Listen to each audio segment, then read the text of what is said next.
बिस्मिल्लाहिर्रहमानिर्रहीम। तो बच्चे हमारी जो नेक्स्ट वीडियो है अब वो रिलेटेड है हमारे जेनेटिक्स के कॉन्सेप्ट से कि जेनेटिक्स के अंदर हमारी क्या क्या चीज़ें हैं जो रहती थी कोर्स में। तो उसमें सबसे पहले है structure and function of DNA. ये हम लोगों ने पहले भी किया था, जीन क्या होती है। लेकिन इसमें एक नई चीज़ है मैसेंजर आरएनए और राइबोसोम्स का भी हमने थोड़ा सा फंक्शन देखना है। So number 1 DNA, number 2 gene, number 3 messenger RNA and number 4 ribosomes. तो इन चार चीज़ों को अब हम लोगों ने पढ़ना है। तो सबसे पहले FAQ नंबर 1 है कि describe the structure of a DNA molecule, कि बताएं एक डीएनए मॉलिक्यूल का स्ट्रक्चर क्या होता है ना। बच्चे अगर आपको पता हो तो हम लोगों ने देखा था कि डीएनए का स्ट्रक्चर क्या होता था कि ये एक डबल हीलिक्स स्ट्रक्चर होता था। ठीक है, डबल हीलिक्स का मतलब क्या है कि ये एक दो इस तरह के लंबे लंबे स्ट्रैंड थे, वो एक हेलिकल मैनर में इससे इंटैंगल्ड होके बने होते थे। और ये आपस में जो दो हीलिसेस थे ये आपस में बॉन्डेड कैसे थे, एक्चुअली इनके बीच में इस तरह की लॉन्ग लॉन्ग बेसेस होती हैं। इन बेसिस को इनको हम लोग कहते हैं बेसिस। ये जो होती हैं इनको हम कहते हैं डीएनए बेसिस। और इन डीएनए बेसिस के अंदर कौन से बॉन्ड्स होते हैं ये बहुत पूछा जाता है। इसको हम लोग कहते हैं हाइड्रोजन बॉन्ड्स। ठीक है, तो हाइड्रोजन बॉन्ड जो है they join the two helices. तो दीज आर द जो लंबी ब्लैक लाइंस है दीज आर हेलिसेस। और ये जो बीच में दो बार्स जुड़े हैं इनको हम कहते हैं बेसिस। और जो इनके बीच में बॉन्ड है ये होता है hydrogen bond. So this is the structure of DNA जो हम लोगों ने GCE के अंदर पहले पढ़ रखा है। लेकिन अब IGCSE के अंदर थोड़ा एक्स्ट्रा ये है कि जो बच्चे बेसेस हैं इनके नाम क्या हैं।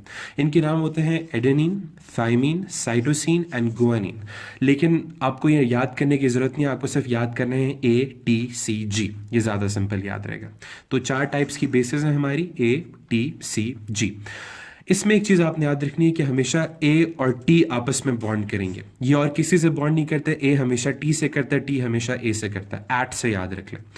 और C और G हमेशा करते हैं CGI से याद रख लें। ठीक है, तो CGI से याद रख लें CG। तो CG और G हमेशा C से बाइंड करता है और C हमेशा G से बाइंड करता है। ये हमेशा आपने याद रखना। तो अगर पहली बेस A है तो दूसरी हमेशा क्या होगी T। अगर पहली T है तो दूसरी क्या होगी A। अगर पहली C है तो दूसरी क्या होगी G। अगर पहली G है तो दूसरी क्या होगी A। TACG। इस तरह हमेशा ये आपस में बाइंड करता है। तो आप लोगों ने ये याद रखना है। क्वेश्चन उन्होंने दोबारा पूछा है कि describe the structure of a DNA molecule, 3 marks का। तो व्हाट इज द आंसर कि DNA is a double helical structure, यानी a double helix structure made with 2 strands containing bases. दो लंबी लंबी स्ट्रैंड से बना होता है जिनके अंदर क्या होती हैं बेसिस होती हैं। बेसिस क्या होती हैं ATCG। A always joins with T and C always join with G. Strands are joined with hydrogen bonds between pairs। और ये आपस में बॉन्डेड किस तरह होते हैं हाइड्रोजन बॉन्ड्स की मदद से होता है। ठीक है, तो ये हम लोगों ने पढ़ लिया कि this is these are bases और ये आपस में हाइड्रोजन बॉन्ड से लिंक्ड होती है। फिर आपने पढ़ा था कि डीएनए का एक सर्टेन पोर्शन, सपोज ये पोर्शन ले लिया हमने, ये पोर्शन ले लिया हमने, तो इस सर्टेन पोर्शन को हम लोग कहते थे जीन। क्या कहते थे जीन। और ये प्रोड्यूस तो नहीं करता था लेकिन ये कोड करता था for a particular protein in your body. ठीक है, तो नेक्स्ट है कि define the term gene. What is a gene. तो जीन क्या होता है, it is length of DNA that codes for a protein. ये डीएनए की एक लेंथ होती है जो क्या करती है प्रोटीन के लिए कोड करती है। State the function of the gene. Gene का फंक्शन क्या होता है, वही कि codes for a particular protein, एक पर्टिकुलर प्रोटीन के लिए कोड करती है। बिस्मिल्लाहिर्रहमानिर्रहीम। तो अब बच्चे प्रोटीन्स बनते कैसे हैं हम लोगों ने वो देखना है कि how a protein molecule is formed. ठीक है, तो आज इस कंफ्यूजन को हम लोग क्लियर करते हैं। तो अब होता क्या है प्रोसेस, उसको हम लोगों ने डिटेल से देखना है। नंबर 1 क्या होता है बच्चे कि हम लोगों ने देखा था कि DNA is a double helical structure. तो इसको मैंने थोड़ा सा हेलिक्स खोल के दिखाया हुआ है, यहाँ पर भी इस तरह हेलिक्स खोल के दिखाया हुआ है। अब नंबर 1 क्या होता है कि डीएनए का हेलिक्स हमारा खुला हुआ है। ठीक है, और डीएनए के अंदर हमने देखा था बेसिस जो थी वो कोड करती थी प्रोटीन्स के लिए, यानी कि वो फॉर्म नहीं करती थी लेकिन वो रिस्पॉन्सिबल होती थी for the formation of proteins. अब होता क्या है कि इन्हीं कोड्स को कॉपी किया जाता है। ये डबल स्टैंडर्ड है तो इसको एक सिंगल स्टैंड में कॉपी किया जाता है, यानी सिर्फ फोटोकॉपी नहीं होती उस तरह। तो इस तरह इसकी एक कॉपी बनाई जाती है और इस कॉपी को हम लोग कहते हैं mRNA। एम का मतलब होता है मैसेंजर और आरएनए का मतलब होता है राइबो न्यूक्लिक एसिड। तो इसकी कट कॉपी एक बनाई जाती है सिंगल स्टैंडर्ड जिसको हम लोग कहते हैं मैसेंजर आरएनए। ठीक है, यहाँ तक समझ आ गई। और जाहिर है मैसेंजर आरएनए इसकी कॉपी है तो वो भी क्या करेगा कोड करेगा प्रोटीन के लिए। अब मैसेंजर आरएनए जो है वो फिर सेल मेम्ब्रेन से बाहर ट्रैवल करता है और वो बाहर आता है ऐसी चीज़ के पास जो इन कोड्स को पढ़ेगी और प्रोटीन्स बनाएगी। तो वो क्या चीज़ें हैं, वो होते हैं राइबोसोम्स। तो राइबोसोम्स क्या करते हैं एक्चुअली, उनके अंदर से ये बिल्कुल टेप की तरह उनके अंदर से गुजरती है, और उनके अंदर से गुजरती है तो राइबोसोम्स को रीड करते हैं, और साथ साथ जो मैंने ग्रीन डॉट्स बनाए वो प्रोटीन्स को असेंबल करने शुरू कर देते हैं, अमाइनो एसिड्स को। तो अमाइनो एसिड जब असेंबल होने शुरू हो जाता है तो इस तरह नई प्रोटीन्स बनने शुरू हो जाती हैं। तो इस तरह राइबोसोम्स प्रोटीन बनाते हैं और इस तरह डीएनए मॉलिक्यूल प्रोटीन को कोड करता है। तो इसके ऊपर क्वेश्चन क्या आता है, इस पे क्वेश्चन है कि state the roles of messenger RNA and ribosomes in protein synthesis, कि बताएं कि रोल्स ऑफ मैसेंजर आरएनए क्या है और राइबोसोम्स का रोल क्या है इन प्रोटीन सिंथेसिस। दूसरा है कि describe how proteins are synthesized in cells. दोनों क्वेश्चंस एक ही मीनिंग रखते हैं और ये 6 मार्क तक के आ चुके हैं। तो अब इनका आंसर क्या होगा, सबसे पहले कि राइबोसोम्स मेक प्रोटीन्स। राइबोसोम्स क्या करते हैं, दे मेक प्रोटीन्स। अब ये कैसे मेक करते हैं, सबसे पहले messenger RNA is copied from the gene. Gene से मैसेंजर आरएनए क्या किया जाता है, कॉपी किया जाता है। The gene remains inside the nucleus. Gene तो अंदर ही रह जाता है, लेकिन messenger RNA moves from the nucleus to the cytoplasm where ribosomes are present.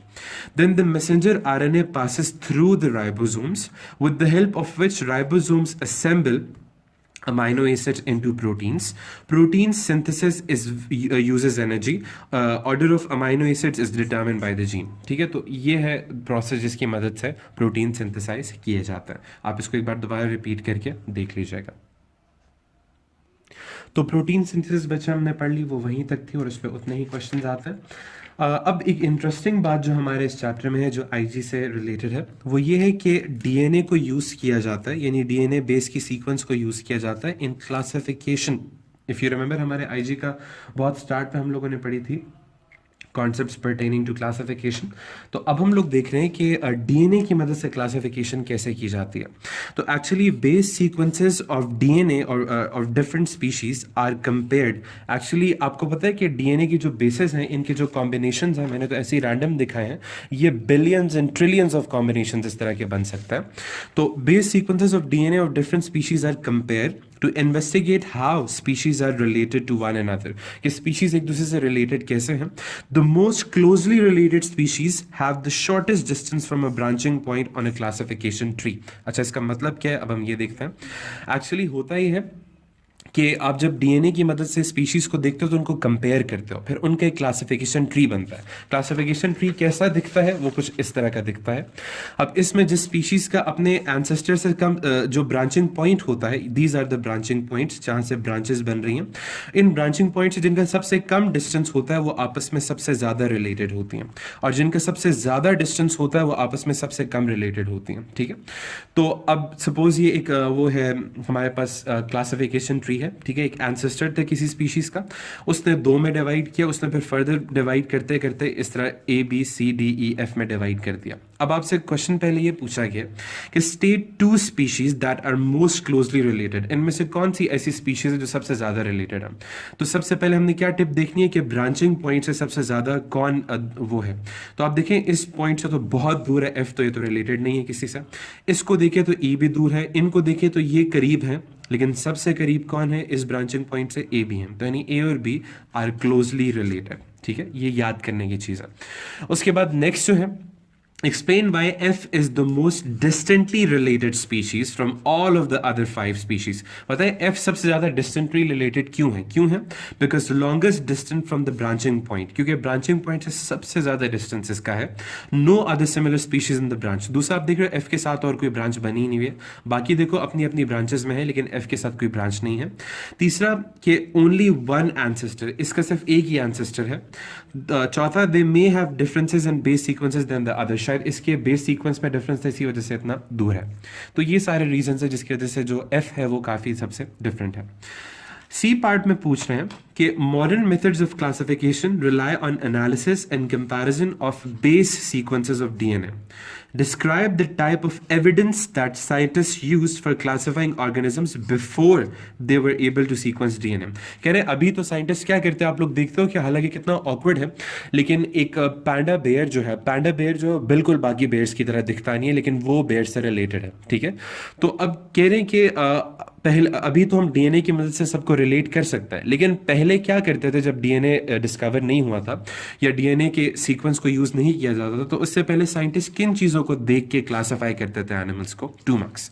आप लोग सोचो अगर आपके पास डीएनए नहीं है तो आप किन चीज़ों की बेसिस पे एनिमल्स को डिफ्रेंशिएट करोगे? तो एक बिल्कुल एक मतलब एक आम आदमी की अगर दिमाग में रख के सोचा जाए तो हम लोग क्या देखेंगे? हम लोग देखेंगे study the similarities and differences. So we'll study the similarities and differences in morphology या phenotype जिसको हम लोग कहते हैं. तो हम सबसे पहले क्या देखेंगे? phenotype में difference. phenotype का मतलब क्या है? उनकी appearance में difference क्या है. उसके बाद हम लोग देखेंगे phenotype में क्या difference है, example presence और absence of wings, color वगैरह. उसके बाद study the similarities and difference in anatomy. Anatomy का मतलब क्या होता है? फिर हम बाहर फिनोटाइप के बाद इंटरनल स्ट्रक्चर देखेंगे, एग्जांपल स्केलेटन, टीथ, ऑर्गन्स वगैरह. ठीक है. फिर स्टडी द बिहेवियर, हम बिहेवियर देखेंगे, एग्जांपल कोर्टशिप बिहेवियर, एग्जांपल जो उनके ट्राइब्स होती हैं उस तरह. फिर स्टडी द इकोलॉजी के उनके हैबिटेट्स क्या हैं. यानी इन चीज़ों की मॉर्फोलॉजी की बेस पे, एनाटमी की बेस पे, ऑर्गन्स की बेस पे, बिहेवियर की बेस पे, इकोलॉजी की बेस पे, इन चीज़ों की बेसिस पे पहले देखा जाता था, लेकिन इनके रिजल्ट्स इतने रिलायबल नहीं होता था. तो अब जब डीएनए की मदद से आप देखते हो तो बहुत रिलायबल है. ठीक है. क्यों रिलायबल है उस पर भी क्वेश्चन आ गया कि suggest why using DNA sequences is a useful method for identifying species of organisms, example bacteria. कि ये ज़्यादा reliable क्यों है? तो क्यों reliable है? सबसे पहले it is more accurate than traditional classification system. ये ज़्यादा accurate है traditional classification system से, easier and efficient than traditional classification system. और easier भी है क्यों? क्योंकि morphology में आपको animals को बहुत ज़्यादा observe करना पड़ेगा, anatomy में उनकी body cut करनी पड़ेगी. तो बजाय इसके आप DNA थोड़ा सा ले लो, वही पढ़ लें. Allows large scale identification of many species simultaneously. और इससे क्या एक और फायदा जो मेन होता है, देखो सपोज आप किसी बैक्टीरियम को पढ़े तो आपको सिर्फ उसी के बारे में जानने को मिलेगा, लेकिन अगर आप उसका डीएनए पढ़ोगे तो आपको उस तरह के जितने भी बैक्टीरिया है उन सब के बारे में इंफॉर्मेशन मिल जाएगी. Only trace samples are required. देखो एनाटमी या मॉर्फोलॉजी में पूरा एनिमल कट करना पड़ेगा, लेकिन इसमें सिर्फ ट्रेस सैंपल्स यानी थोड़ा सा पार्ट चाहिए होगा बॉडी का. फिर DNA sequences within species are very similar, hence easy to use. फिर आप देखते हो सेम स्पीशीज के अंदर डीएनए सीक्वेंस बहुत सेम होता है, तो बहुत ईजी होता है इसको यूज करना. कि सपोज आप चिंपैंजी का करो तो चिंपैंजी से रिलेटेड ऑरंगुटान्स या बाकी जो ऑर्गन्स हैं, ऑर्गेनिजम्स हैं, उनसे आपको बहुत इंफॉर्मेशन मिल जाएगी. सो यहाँ तक हम लोगों ने इसके बारे में पढ़ लिया. नेक्स्ट हमारा जो कॉन्सेप्ट है वो नोट में है, और वो नोट आपने याद रखना है. वो नोट ये है कि although all the body cells in an organism contain the same genes. हमारे स्किन सेल्स, ब्लड सेल्स, सब जगहों में एक जैसे जीन्स हैं, but many genes in particular cells are not expressed because the cell only expresses the particular gene to make the specific proteins it needs. इसका मतलब क्या है? इसका मतलब ये है कि देखो मेरा अगर ये सपोज ये स्किन सेल है, स्किन सेल में वो सारी इंफॉर्मेशन है जो एक ब्रेन सेल में होगी, जो एक ब्लड सेल में होगी, जो एक एंटीबॉडी मेकिंग सेल में होगी, जो एक स्पर्म सेल में होगी. लेकिन इसके अंदर वो फीचर्स क्यों नहीं है? क्योंकि इसके अंदर वही जीन अपने आप को एक्सप्रेस कर रही है जो इसके मतलब की है. जो इसके मतलब की नहीं है वो उसको प्रोड्यूस नहीं कर रही. ठीक है. तो ये चीज़ आप लोगों ने याद रखनी है. लास्ट चीज जो एमसीक्यूज में आती है, colour blindness. Colour blindness is a sex linked inheritance. ये एमसीक्यूज में बहुत आता है. Sex linked inheritance if you remember, तो एक्स और वाई हमारा क्रोमोसोम एंड पे होता था, उनके अंदर जो जीन्स के क्रोमोसोम्स के अंदर जो जीन्स होती थी वो सेक्स लिंक्ड होती थी. तो colour blindness is actually sex linked inheritance disorder as its genes are located on sex chromosomes यानी एक्स एंड वाई पे. तो ये एमसीक्यूज में बहुत पूछा जाता है. ठीक है. तो यहाँ तक हमारा जीन्स से रिलेटेड कॉन्सेप्ट था. ओके बच्चा, तो हमारा जो नेक्स्ट कॉन्सेप्ट है वो है अडेप्टिव फीचर्स. के एनिमल्स के अडेप्टिव फीचर्स क्या हैं. ठीक है. ये एवोल्यूशन से रिलेटेड कॉन्सेप्ट्स हैं. सबसे पहले है कि explain what is meant by the term adaptive features. के अडेप्टिव फीचर्स का मतलब क्या है. तो अडेप्टिव फीचर का मतलब क्या है? अडेप्टिव फीचर का मतलब होता है एन इनहेरिटेड फीचर. ठीक है. इसकी डेफिनेशन बहुत बार आईजी में आती है. हमने पढ़ा था कि कुछ एनिमल्स की अडेप्टेशंस होती हैं जिसकी मदद से वो किसी एनवायरनमेंट में सर्वाइव करता है. लेकिन क्या अडेप्टिव फीचर्स होते हैं? Number 1, it is an inherited feature that helps an organism to survive and reproduce in its habitat. ये एक्चुअली एक ऐसा इनहेरिटेड फीचर होता है जो एक एनिमल या ऑर्गेनिज्म को हेल्प करता है कि वो सर्वाइव और रिप्रोड्यूस कर सके अपने हैबिटेट में. Example, aerial roots and mangroves for oxygen absorption increases its survival in fitness. आपको याद होगा हमने पढ़ा था मैंग्रोव प्लांट्स की ज़मीन के अंदर से रूट्स निकले होते हैं, तो वो हेल्प करते हैं इसको सर्वाइव करने में. तो inherited feature that helps an organism to survive and reproduce in its habitat. Example, aerial roots and mangroves for oxygen absorption increases its survival of and fitness. ठीक है. तो ये होती है अडेप्टिव फीचर्स। अब फिटनेस क्या होती है उससे रिलेटेड भी हमारा डेफिनेशन आ जाती है। What is fitness? Fitness कहते हैं the probability of an organism to survive and reproduce in an environment in which it is found. Fitness कहते हैं, देखो हम कहते हैं ना कि सर्वाइवल ऑफ द फिटेस्ट, या कि ये बहुत ज़्यादा फिट ऑर्गेनिज्म है। इसका मतलब ये होता है कि प्रोबेबिलिटी ऑफ एन ऑर्गेनिज्म, यानी कि एक ऑर्गेनिज्म की कितनी प्रोबेबिलिटी है, कितना चांस है कि वो सर्वाइव करेगा या रिप्रोड्यूस करेगा एक इन्वायरमेंट में जिसमें वो रह रहा है। ठीक है, तो दिस इज फिटनेस। तो आप लोगों ने अडेप्टिव फीचर की भी डेफिनेशन याद रखनी है और आप लोगों ने फिटनेस की भी डेफिनेशन याद रखनी है।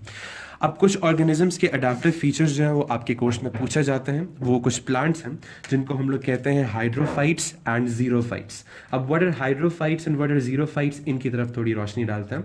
अब अगर आप लोग देखो तो हाइड्रोफाइट्स, हाइड्रो का मतलब क्या होता है बच्चे? हाइड्रो का मतलब होता है वाटर। फाइटा से फाइट्स निकला है, फाइटा से हुआ, जिसका मतलब होता है प्लांट्स।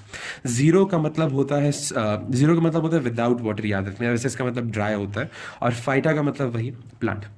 हाइड्रोफाइट्स यानी कि वाले प्लांट्स जो वाटर में रहते हैं, तो उनके क्या फीचर्स होंगे लिविंग, तो उनके क्या क्या फीचर्स होने चाहिए। आप लोग अगर देखो तो सबसे पहले हम लोग देखेंगे कि ये जो हाइड्रोफाइट्स होते हैं they are adapted to the aquatic habitats. दिमाग में रख लें, जो वाटर लिली नहीं होती, जो पानी में तैर रही होती है, उसकी एग्जाम्पल रखें।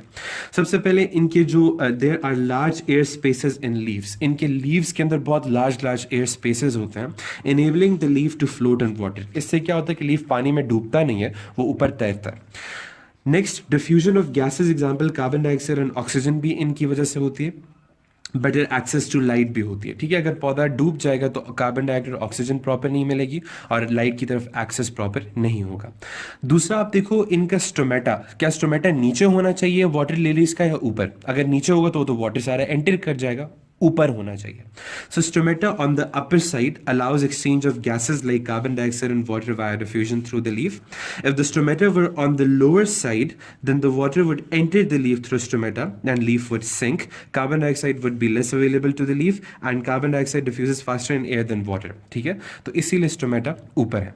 और इसकी बेस्ट एग्जांपल क्या थी सबकी? इसकी वाटर लिली थी जो पानी में तैरता है। ठीक है, सो ये सारे फीचर्स हैं हाइड्रोफाइट्स के, लार्ज एयर स्पेसेस, इसके अलावा stomata on the upper side. Xerophyte जो ड्राई एरियाज में रहते हैं, they are adapted to the dry habitats. Example cacti, जो कैक्टस की जमा होती है। तो कैक्टाई के क्या फीचर्स थे? इफ यू रिमेंबर, ये हम लोगों ने किए थे ट्रांसपोर्ट इन प्लांट्स में, जिसका हमने देखा था कि थॉर्न्स होते हैं, कॉम्पैक्ट बॉडी होती है, स्टोरेज ऑफ वाटर। तो see adaptive features of cacti in transport in plants, ये हम लोगों ने वहां पे किए हुए हैं। नेक्स्ट कॉन्सेप्ट जो बच्चे हमारा है वो है बैक्टीरिया के चैप्टर से बायोटेक्नोलॉजी। उसके अंदर थोड़े एक्स्ट्रा कॉन्सेप्ट्स ये थे कि सबसे पहले याद रखने कि आपको पता है कुछ लोग जो होते हैं वो लैक्टोज इंटॉलरेंट होते हैं, यानी कि उनकी बॉडी के अंदर लैक्टोज ब्रेक डाउन नहीं हो सकती और वो एक्यूमुलेट हो सकती है। तो इसीलिए जो लैक्टोज इंटॉलरेंट होता है तो उनके लिए कैसा मिल्क होना चाहिए, क्योंकि ज़्यादा मिल्क की जो कंजम्पशन है वो बहुत इंपॉर्टेंट है। तो इसमें एक्चुअली ये होता है कि जो आपने मिल्क के अंदर से लैक्टोज निकालना है, तो इसका मतलब लैक्टोज को ब्रेक डाउन करना होगा, तो उसके अंदर आप यूज करते हो एंजाइम लैक्टेज।